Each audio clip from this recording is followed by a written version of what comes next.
All right, so in this video, we're going to talk about why your funnel isn't necessarily always the problem and why most coaches, consultants, and agencies sometimes believe that it could be their funnel that is an issue, but in reality, it could be something else. And we're going to basically discover and open up the hidden bottleneck that lots of coaches, consultants, and agencies have when it comes to their funnel that's not working and going on to another funnel, so on and so forth, right?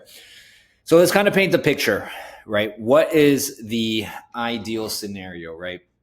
This is the perfect ideal scenario that most coaches, consultants, and agencies have to scale to their first 100K month, 500K month, million a month, so on and so forth, right?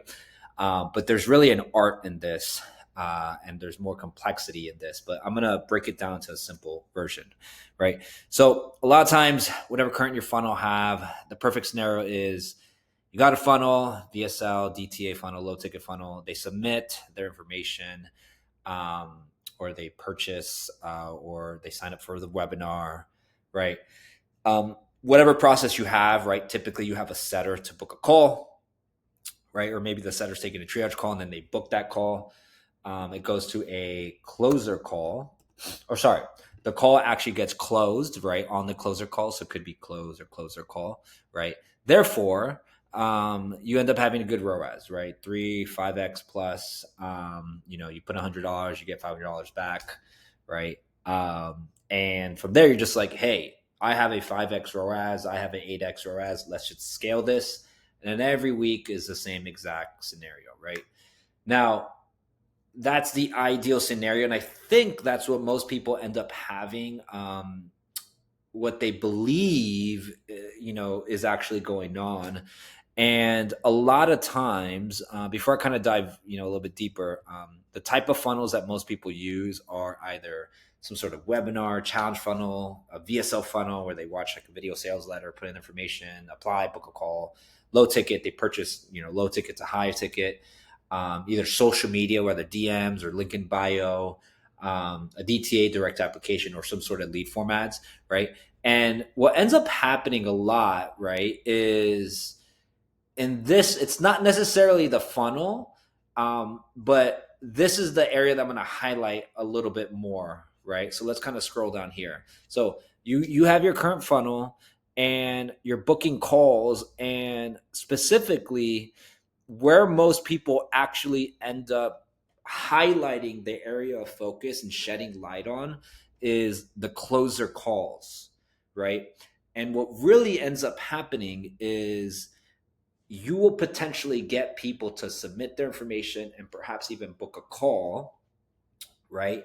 Whatever type of funnel you have. So you might be pushing people who purchase something for $27 and you're like, get access to this and then book a call here, or a webinar, and then they submit their information, or say they submit their information to book a call, or a VSL where they end up booking calls. And then what ends up happening, this happens all the time. And then the owner will highlight the area on just the closer call, right? And then they'll look at call reviews, and then they'll, hear back and get feedback from closers or themselves. And, they won't have any finances, they won't have any pain or urgency. And then this leads to, right, the funnel is not working, right? Because leads are bad, right? And so the main thing I want to talk about today is that it's not necessarily that the funnel is not working, right? And it's not necessarily that the leads are bad or low quality. We have to start thinking, what is in between that step from somebody looking at the ad to a closer call, and what is that, A through Z step in between, as to what is going to make a prospect ready and what is actually going to make sure that a prospect is quality. And from there, we can have a repeatable process like so to close a call, to have a good rise and scale, right? But in most cases, what ends up happening again is owners will highlight on the closer calls and say, this isn't working. And now let's hop on to the next funnel. Now the webinar doesn't work, so let's go to the VSL because maybe we have to, just get people to act quickly. Or no, that's not working because they don't have any finances. So maybe we have to get people to purchase something to show that they're financially ready. No. Actually, let's go to social media because maybe they need to see a little bit more nurturing content. And then so on and so forth, right? So let's highlight the areas that need to be focused on, right? So if you have a current funnel and you have either book calls or people submitting their information, right, let me put, or submitting their info, here are the areas of highlights that I believe should be shed more on, should have more light shedded on. Let me say that properly. And it's more so of the processes and the skill sets and understanding the type of people that are ready to actually close. But here are some of the areas of highlight that most people miss opportunities on, right? So it's mainly the setters, right? And the reason I say that is because if you have a good closer, at least a decent closer these days, right? They can pretty much handle a call and learn how to close. Yes, you can go over objection handling, you can go over, call reviews and stuff like that. But that's the easier lever to pull. The harder level or the bigger level that I feel like should be more highlighted on is what is going on with the setters. What is going on between the ad where they submit their information or book a call, and then you have a closer call, right? Because again, if you're not focusing on that process in between, I can add more stuff here, right?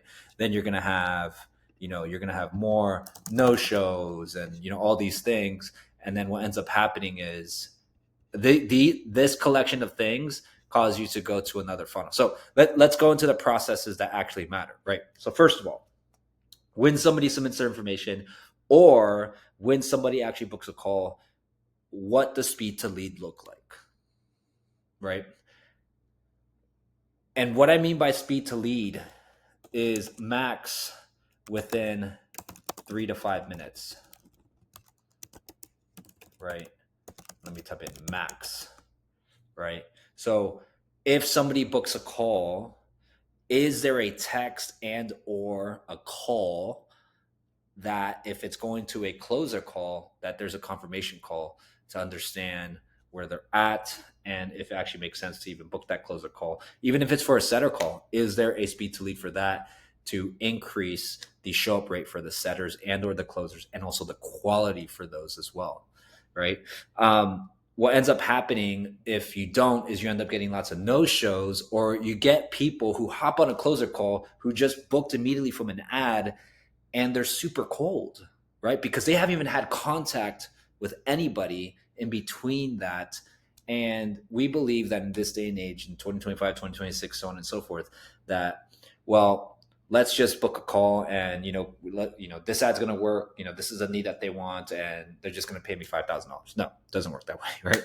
So what is the way for speed to lead? If you don't have speed to lead, you again, the quality lowers because you don't understand the type of prospect that's going to get on the call. The show rate or the no show rate increases or the show rate decreases, right? Because email confirmations, SMS, that's cool and all, but you have to talk to somebody to actually get people to want to show up to a call and actually say like, hey, a real human being actually called me and things seem legit here.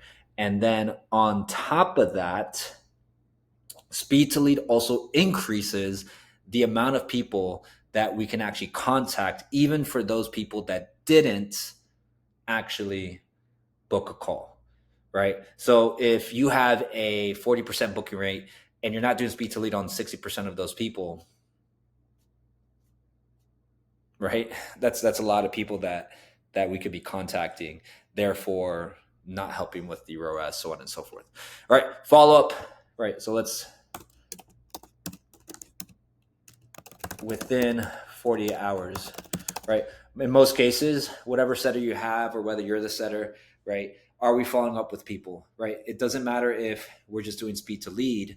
Say we are doing speed to lead and they don't pick up and we call them in the morning at 8 or 9 a.m. Are we following up with them at 12 p.m.? Are we following up with them at 3 p.m.? Are we following up with them 7 p.m.? And then the next day, are we following up with them in the morning and the afternoon, right? There's a whole process with that. But if we don't follow up with those people within the first 48 hours, a lot of drop off can happen as well, right? And just to kind of uh, give like a little bonus tip, like this is why it's really good to have different time zones like PST and EST, and then UK time zone and Australia time zone, depending on like where your offer is at and located. But like if you have at least 2 to 3 different time zones for an offer, even if they're on one time zone mainly, it works nicely because you can have a morning, you can have an afternoon, evening.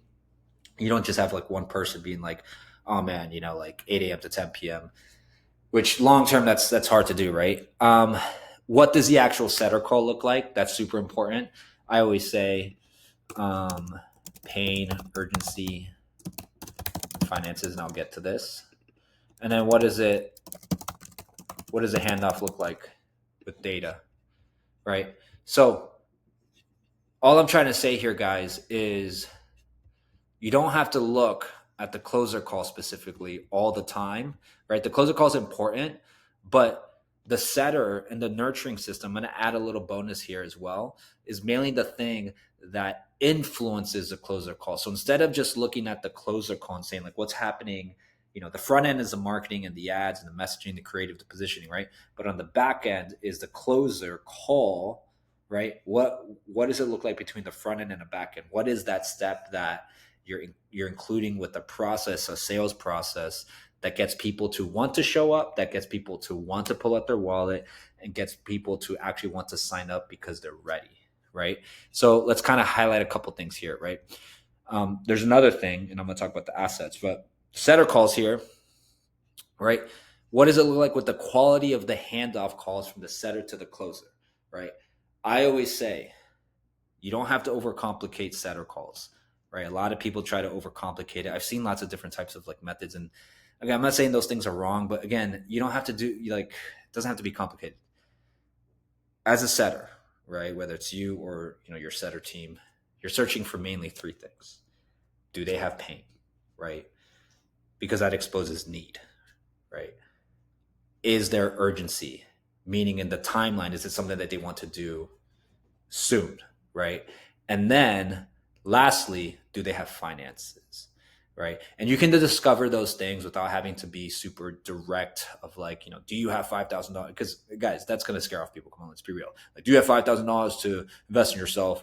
If it were to make sense to you, it's like, you don't always have to ask those direct questions because hello, you're going to scare off some people because they already are thinking, like, all right, this person's just trying to sell me right now, right? But you can figure out finances through their job, their credit, all those things as well.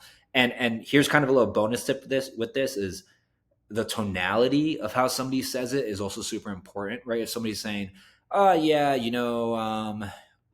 kind of been struggling with this, the past couple months," versus, "Yeah, honestly, man, this is something that's been really hard for me the past couple months," right? You see the difference there, right? Don't buy the first tonality, dig in and a little bit deeper. It's a little bit more advanced. Same with the urgency and finances. And so that's the first thing with the setter calls, the quality of that. But the second thing is how backed up by data is this? So obviously it involves tracking, right? But what does your show rate look like? What does your close rate look like? And this is more advanced data, right? But what does your cash collected per call look like as well? But the first 2 things mainly is your show rate and close rate, right? So if a setter, let me just create this, scenario, has a show rate of, 30%, but their close rate is, 30% as well. Hey, something's going great with the people that show up, but what's going on with the people that aren't showing up? And so what are the adjustments that you're making? Like in this scenario, 30% show rate, 30% close rate. You're getting good people to show up and close, but there's something that's going on with maybe looking to the tonality of people, who really aren't ready, but they're saying that they're ready, that you have to kind of dig into and probably challenge a little bit, right? So the main 2 things: what does a quality handoff look like with the setter call and that process? And then are you tracking, and is it something that is backed up by data so you can actually scale, right? Have a good rise and scale. The other bonus tip outside of just the setter calls are having sales assets, right? And I'm not talking about the typical testimonials and videos on the thank you page. Like everybody knows that by now, right? Lots of people who are in whatever industry trying to pay for a certain program, they already know that you must watch the 3-minute video and look at our testimonials and video here below before joining the call. And then the closers are like, did you watch the video? And they're like, oh yeah, kind of. And they're like, let's rebook a call. And it's like, no, guys, everybody knows that stuff, right? It's all about what is going on in between. This is a little bonus, right? What are you doing in between somebody engaging with the ad and booking a call to maybe retarget or send them more videos through email? That mainly, right? It isn't just the thank you classic 3 to 5 or 10-minute video that's like, here's my results. It's like the main FAQs and objections that they have, right? How long is this program? Why will this work for me now? Other, again, FAQs are different for every offer, right? But specific FAQ questions, you can just chat GPT this, right? And just like, what are FAQs for, this type of offer, and sending those, retargeting videos and even through email, and also just value videos, right? That just show people that you are the expert, that you can actually do this. They're going to do their own homework, obviously, looking at your YouTube and your Instagram and, whatever other platforms that you have as well. But if you can also find a way where you can retarget those people, those are sales assets that are unspoken that create a lot of the sales before the actual call. And you probably won't even know it, right? Because they're not going to say, I watch your 10 FAQ videos and that's the real reason why I signed up. But it's that hidden hand, that hidden wave that actually drives people to actually close a call or for them to be closed on the call, right? So in totality, in general, the main thing that I wanted to create emphasis is you don't always have to look at just the front end and just the closer call. Look at the steps in between. Two main things is what are the quality of the setter calls along with data. And the second thing is what are you doing in a strategical and intellectual way to create sales assets that's outside of just a classic thank you and testimonial videos. That is all. Hopefully this was helpful.